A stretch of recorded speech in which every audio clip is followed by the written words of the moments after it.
सारा जग छूटे तो छूटे, दया धर्म में मत छोड़। और जिसने किया है जग की रचना, उससे नाता जोड़। ऐ लोगो उससे नाता जोड़। और बन के मनुष्य आया है जग में, क्यों तू गया ये भूल।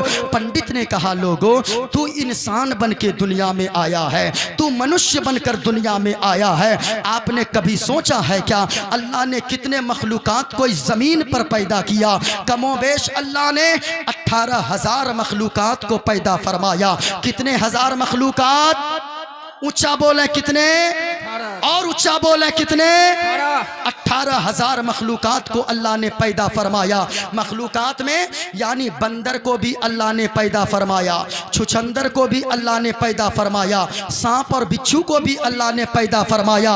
मौलाना अब्दुल रज़ाक साहब जरा तवज्जो दीजिएगा, 18,000 मखलूकात को अल्लाह ने पैदा फरमाया, लेकिन उनमें से हम लोगों को अल्लाह ने बंदर नहीं बनाया, अल्लाह ने छुछंदर नहीं बनाया, सांप और बिच्छू नहीं बनाया, बल्कि अल्लाह ने हम लोगों को बनाया तो क्या बनाया? इंसान बनाया है। कभी हमने सोचा है क्या अल्लाह ने इंसान बनाकर पैदा फरमाया? कभी सोच कर देखिएगा, अल्लाह अगर हम लोगों को बंदर बना देता हम क्या कर लेते? अल्लाह छुछंदर बना देता हम क्या कर लेते? अल्लाह कीड़े मकूड़े बना देता हम क्या कर लेते? कुछ नहीं कर सकते थे। लेकिन अल्लाह के करोड़ों एहसानात, अल्लाह ने हम लोगों को बंदर नहीं बनाया, अल्लाह ने बनाया है तो हम लोगों को इंसान बनाकर पैदा फरमाया। सिर्फ इंसान नहीं, इंसानों में मुसलमान बनाकर पैदा फरमाया। और मुसलमानों में भी ऐसा वैसा नहीं जैसे कि पैदा हुए किसी ने कान में आकर आजान देकर बताया मुबारक हो मदीने वाले मुस्तफ़ा का गुलाम बनकर दुनिया में आया है। अल्लाह समद लोगो, कभी हमने सोचा है क्या बस अगर इसी को सोच ले कोई इंसान, मेरे मौला तुमने हमको इंसान बनाया है, इसका शुक्र अदा करते रहे, पूरी जिंदगी बीत जाए लेकिन अल्लाह का एहसान के शुक्रिया अदा नहीं कर सकते गए। गौर से सुनिएगा, आज अगर थोड़ी सी, आज सारे लोग बेचैन गए, सारे लोग परेशान गए, आज बंगला मौजूद, गाड़ी मौजूद, सारी चीजें मौजूद है, इसके बावजूद लोगों का चेहरा उतरा हुआ रहता है। वजह क्या है?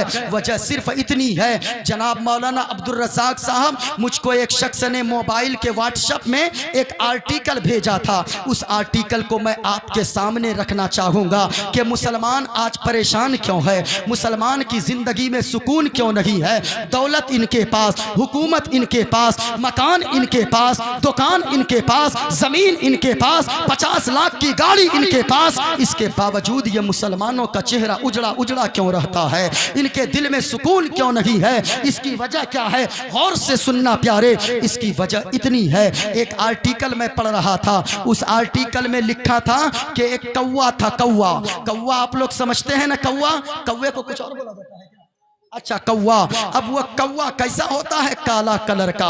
वह कौवा एक दिन पहुंच गया बगुला के पास। उस आर्टिकल में लिखा था कि एक कौवा था, वह कौवा पहुंचा बगुला के पास। बगुला सफेद कलर का होता है। अब वह कौवा पहुंचा, कहने लगा बगुला मेरे भाई तू कितना खूबसूरत है, तेरा रंग गोरा है, तेरा रंग उजला है, तेरे रंग से कितनी खूबसूरती आती है। मैं ठहरा काला कलौटा कौवा। लोग मुझको जहां देखते गए न तो मुझको बच्चे तीर लेकर यानी उड़ा देते गए, जहां मैं किसी के घर की छत पे बैठा लोग मुझको तीर दिखाते गए, मुझको उड़ा देते गए। न तो मेरा रंग अच्छा है, न तो मेरी आवाज़ लोग सुनना चाहते गए। जब भी मैं काएं काएं करता हूँ लोग मेरी आवाज़ नहीं सुनना चाहते गए। इतना कहना था कि उस तो कौवे ने कहा बगुला मेरे भाई तू कितना खूबसूरत है। बगुला ने कहा कौवा मेरे भाई तू मुझको क्या देखता है, मैं तो सोचता हूँ काश मैं तोते की तरह होता। वो तोता जिसका रंग हरा है, जिसके गले में लाल कलर की पट्टी भी डली है, उस तोता को तो वो तोता इंसान की बोली भी बोलता है, लोगों के घरों में भी रहता है। वो तोता को जाकर देखो, मैं चाहता हूँ काश मेरा रंग तोता की तरह होता। मुझको क्या देखे हो, मैं तो सफ़ेद कलर का हूँ। वो तोता इंसानों की बोली बोलता है। तोता को इंसान बड़े जतन से पालते हैं। तोता को हर तरह का लोग लोग खाना खिलाते गए, हर तरह की बोली वो बोलता है। तोता के गले में लाल कलर का पट्टा भी होता है, वो बगुला कहता है अगर खूबसूरती देखनी हो तो तोता की जाकर देखो, काश मैं तोता की तरह होता। अब वो कौवा उड़ के पहुंचा तोता के पास, तोता से कहा मेरे भाई तू कितना खूबसूरत है, मैं ठहरा काला कलौटा कौवा, मेरा रंग काला है, न तो मेरी आवाज अच्छी है, तू ठहरा बिल्कुल हरे कलर का, तेरा रंग अच्छा है, तेरा रंग खूबसूरत है, गले में लाल कलर का पट्टा डला है, तू तो इंसानों की बोली भी बोलता है। इतना कहना था, वो तोता कहने लगा कौवा मेरे भाई मैं क्या खूबसूरत हूँ, मैं चाहता हूँ काश मैं मोर की तरह होता। मोर वो इतना खूबसूरत है जिसके अलग अलग पंख पे अलग अलग कलर किए हुए गए, अलग अलग रंग चढ़ा है, काश मैं मोर की तरह होता। जब मोर नाचता है उसको देखने दुनिया के लोग उमड़ जाते गए। अल्लाहु सबद। तोते ने जब इतना कहा, कौवे ने कहा मोर कहाँ मिलेगा, कहा कोलकाता चले जाओ, वहाँ के चिड़ियाघर में तुम्हें मिलेगा। अब वो कौवा पहुँचा कोलकाता के चिड़ियाघर में, वहाँ देखा बड़ा सा पिंजड़ा बना है, अंदर एक मोर है, लोग कोई पत्थर मार रहा है, कोई दाना फेंक रहा है, लोगों के डर की वजह से वो मोर सुकड़ के बैठा है। जब 4-5 बज गए, शाम का वक्त हुआ, भीड़ छट गई, लोग चले गए अपने अपने घर पे, तो उस मोर के पास ये कौवा उड़ के पहुंचा, कहने लगा मोर मेरे भाई तू कितना खूबसूरत है, तेरे अलग अलग पर पे अलग अलग डिजाइन बने गए, अलग अलग रंग चढ़े गए, तू तो बड़ा खूबसूरत है। वो मोर कहने लगा कि सुनो सुनो कौवा, तू मेरी खूबसूरती की बात करता है। कौवे ने कहा हाँ हाँ मैं आपकी खूबसूरती की बात करता हूँ, आपको अल्लाह ने कितना खूबसूरत बनाया है, आपको यहाँ यानी के आपको गोकलपुर के लोग भी देखने आते हैं, आपको मालदा के लोग भी देखने आते हैं, आपको मुर्शिदाबाद के लोग भी देखने आते हैं, आपको पूरे बंगाल क्या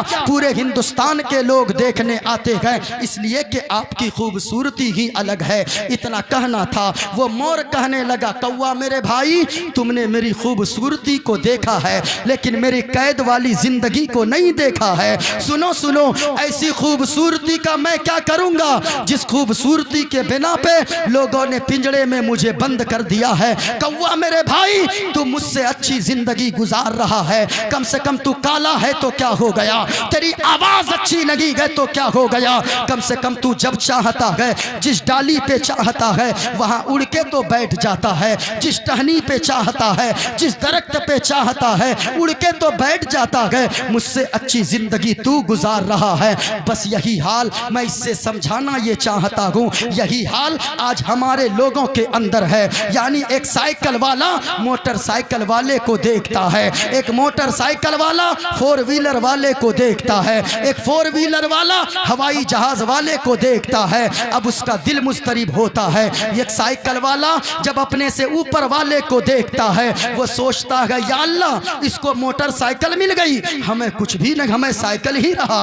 अब कोई मोटरसाइकिल वाला 4 व्हीलर वाले को देखता है तो अब वो 4 चक्के की गाड़ी वाले को देखकर उसका दिल मुस्तरिब होने लगता है। इसलिए लोगों अगर जिंदगी में सुकून चाहते गए मदीने वाले मुस्तफ़ा का एक फार्मूला पे अमल कर लें। मदीने वाले मुस्तफ़ा फरमाते हैं अगर जिंदगी में सुकून चाहिए, झोपड़ी में रहकर सुकून चाहिए, नमक रोटी में सुकून चाहिए, अगर जिंदगी में सुकून चाहिए, गरीबी में सुकून चाहिए, आका फरमाते गए कि अपने से ऊपर वालों को मत देखो, हमेशा अपने से नीचे वालों को देखो, अपने से नीचे वालों को देखो।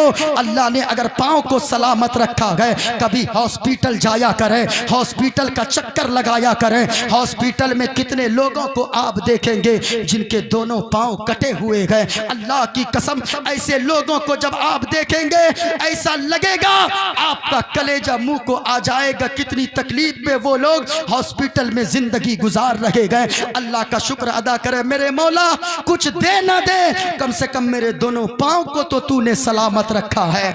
जब दोनों हाथ किसी के कटे हुए देखें अल्लाह का शुक्र अदा करे मेरे मौला, कम से कम कुछ दे ना दे कम से कम मेरे दोनों हाथ को तूने तो सलामत रखा है। किसी गोंगे को देखें अल्लाह का शुक्र अदा करें मेरे मौला, कम से कम तूने इससे अच्छा तो मुझको बोलने वाली जबान अता फरमाया है। अल्लाह की कसम लोगों हमेशा हमेशा याद रखें, कभी किसी ऊपर वाले को न देखें, नीचे वालों को हमेशा देखें। आका फरमाते गए जो हमेशा अपने से नीचे वालों को देखेगा, यहाँ नीचे वालों को देखता जाएगा, गरीब भी रहेगा, झोपड़ी में रहेगा, लेकिन अल्लाह उसे सुकून वाली जिंदगी अता फरमा देगा। इसलिए लोगों, सुभान अल्लाह, सुभान अल्लाह। अपने से नीचे वालों को देखने की